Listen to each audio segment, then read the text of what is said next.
Children are the future of our planet, and if we don't look after them, our society will fall. Most children and kids are catered for pretty well, but a few are neglected and sometimes even forgotten about completely. In this video, we take a look at 10 children raised by animals. Dinar Sanashar lived at the Sankara orphanage after he was removed from a wolf's cave in 1867 when he was about the age of 6. He was discovered when hunters in the jungles of Bulandashar were astonished to see a boy follow a wolf into a den, running on all fours. They smoked out the wolf and her companion and shot the wolf.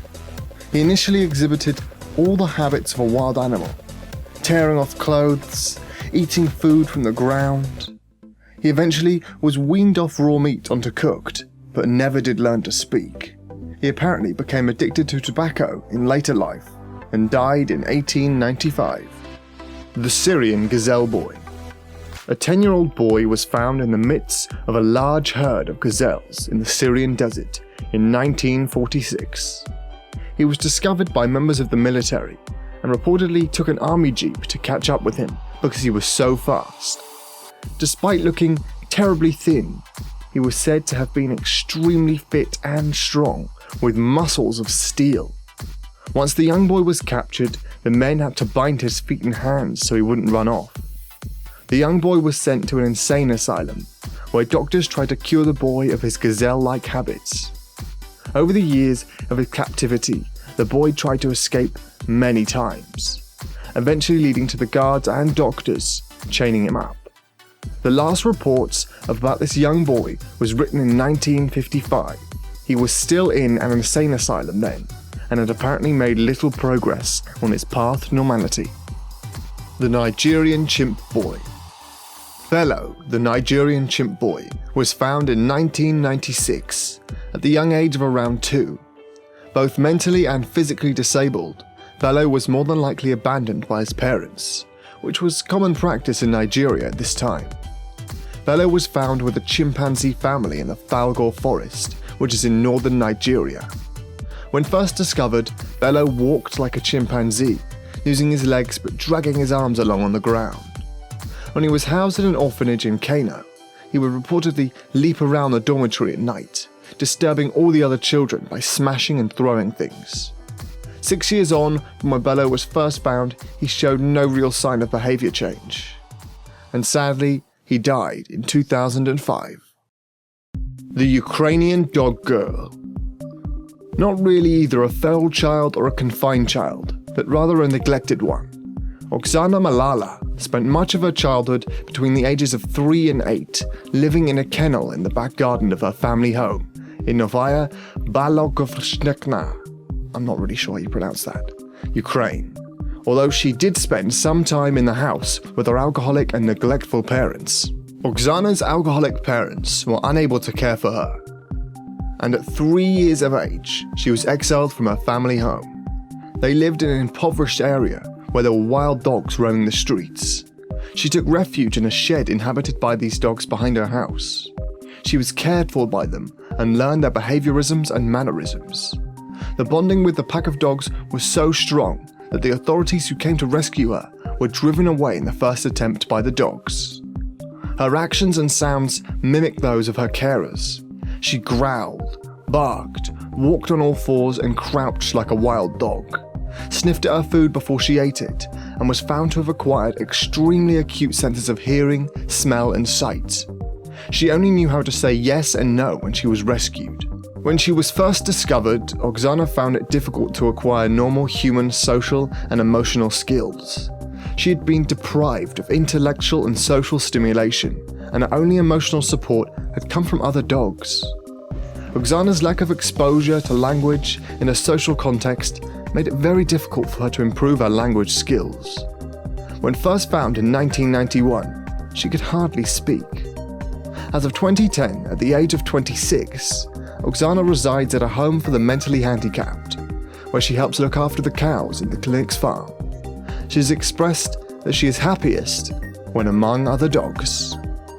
The Andes Goat Boy. The Andes Goat Boy was found in the Andes, Peru, in 1990, and was said to have been raised by goats for 8 years. He is supposed to have survived by drinking their milk, eating their roots and berries. Being wild, he developed the obvious feral characteristics. He tended to walk on all 4 limbs, with his hands and feet were hardened from scar formation, and they acted like hooves. He could communicate with other goats, but could not learn human language. After being found, the Andes goat boy was investigated by a team from Kansas University, who eventually named him Daniel. The Russian bird boy. In 2008, Russian care workers rescued a 7-year-old bird boy who could communicate only by chirping after his mother raised him in a virtual aviary. Authorities said the neglected child was found living in a tiny 2-room apartment surrounded by cages containing dozens of birds, bird feed, and bird droppings. The so-called bird boy did not understand any human language and communicates instead by chirping and flapping his arms. A social worker who was involved in rescuing the child from his home said he was treated like another pet by his 31-year-old mother. She never spoke to him. Russian authorities say the child was not physically harmed, but is suffering from Mowgli syndrome, named after the Jungle Book character raised by wild animals, and the boy cannot engage in any normal human communication. The Jungle Girl. On January 13th, 2007, a woman emerged from the jungle in Cambodia looking for food. A local villager noticed some food missing from his lunchbox. He then staked out the area and spotted the woman. Then, with the help of his friends, they caught her and took her down to the police station. When she got to the police station, she was immediately recognized by a policeman. The policeman claimed to be her father, and that she was lost in the Cambodian jungle at the age of 8 with her 6-year-old sister. The young woman found it extremely hard adjusting to civilized life and tried to run away very often. A Spanish psychologist who visited the girl reported that she made some words and smiled in response to a game involving toy animals and a mirror, but did not speak any recognizable language. When she was thirsty or hungry, she pointed at her mouth, and she preferred to crawl rather than walk upright. Many people think she must have been raised by some kind of animal in the jungle, otherwise she more than likely would not have survived. The Romanian Dog Boy. Taran Kolda is a Romanian boy who apparently lived wild, separate from his family for 3 years. He is believed to have left the family home because of domestic violence. His mother, Lena Kolda, said that she loved her son but had a violent partner who was always beating her. When she lost Taran, she was distraught and hoped he had perhaps been adopted by another family. She said, "When I fled, I lost contact with Taran. Although I tried to get him back, he, the boy's father, didn't allow me to take my child, even though I tried. He said the child belonged to him now." Although age 7 when he was found, Taran Kolda was only the size of a 3-year-old, could not speak, and was naked and living in a cardboard box covered with just a polythene sheet. He suffered from severe rickets, had infected injuries, and his circulation was poor, possibly because of frostbite. Doctors believe it would have been impossible for Taran to survive on his own, and speculated that he received assistance from the many stray dogs in the Transylvanian countryside. He was found near the body of a dog that he had apparently been eating. The Ugandan Monkey Boy.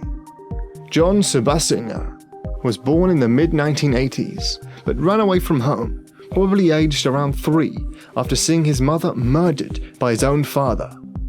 It is generally accepted that John Sebasenya was cared for, at least to some extent, by green African monkeys whilst in the jungle. John was found by a tribeswoman in 1991, hiding in a tree. She returned with menfolk from the village, and as so often the case, not only did John resist capture, but also his adopted monkey family came to his defense, throwing sticks and rocks at the villagers. Once captured, John slowly learned how to live life as a human, and even managed to fully learn to talk again, which is normally a very rare thing to happen with feral children. John now not only talks, but also sings, and tours with a choir around Africa. Kamala and Amala, perhaps one of the best known and most controversial stories of feral children. is that of Amala and Kamala. The wolf girls were about 18 months, Amala, and 8 years old, Kamala, when they were found together in a wolf's den in 1920 in India. However, it is believed that they were not sisters, but abandoned or taken by wolves, some years apart. The girls seemed to have no trace of humanness in the way they acted or thought. It was as if they had the minds of wolves.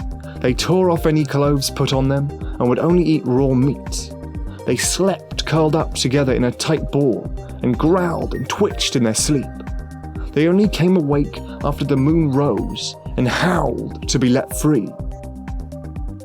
They had spent so long on all fours that their tendons and joints had shortened to the point where it was impossible for them to straighten their legs and even attempt to walk upright. They never smiled or showed any interest in human company. The only emotion that crossed their faces was fear. Even their senses had become wolf-like. The man that cared for them claimed their eyes were supernaturally sharp at night and would glow in the dark like cats. They could smell a large lump of meat right across the orphanage's 3-acre yard. Their hearing was also extremely sharp, although the voice of humans seemed strangely inaudible to their little ears. A poor but relatively well-educated man, Singhi did his best to rehabilitate these children. Influenced by the horticultural model of child development, he theorized that the wolf habits acquired by Kamala and Amala had somehow blocked the free expression of their innate human characteristics. Singhi felt it was his job to wean the girls from their wolf-like ways and allow their buried humanity to emerge. Unhappily, before his experiment had progressed far, the young girl Amala became sick and died. This proved to be a great setback for Kamala, who had only just started to lose her fear of other humans and the orphanage surroundings. Kamala went into a prolonged mourning for a while. Singhi feared for her life as well, but eventually Kamala recovered and Singhi started a patient program of rehabilitation. Well, that's it. 10 children raised by animals. Comment down below what you thought about this video, and also if you had a choice, which animal would you be raised by? I can't wait to read all your replies. Please give the video a like if you enjoyed it and share it with all your friends on social media, as it really helps us out when you do so. Make sure you subscribe to Eat My Click if you haven't already for even more videos just like this one and even better. Thank you so much for watching, it really means a lot to me. I hope you have a great day, and I'll see you in the next video. Goodbye.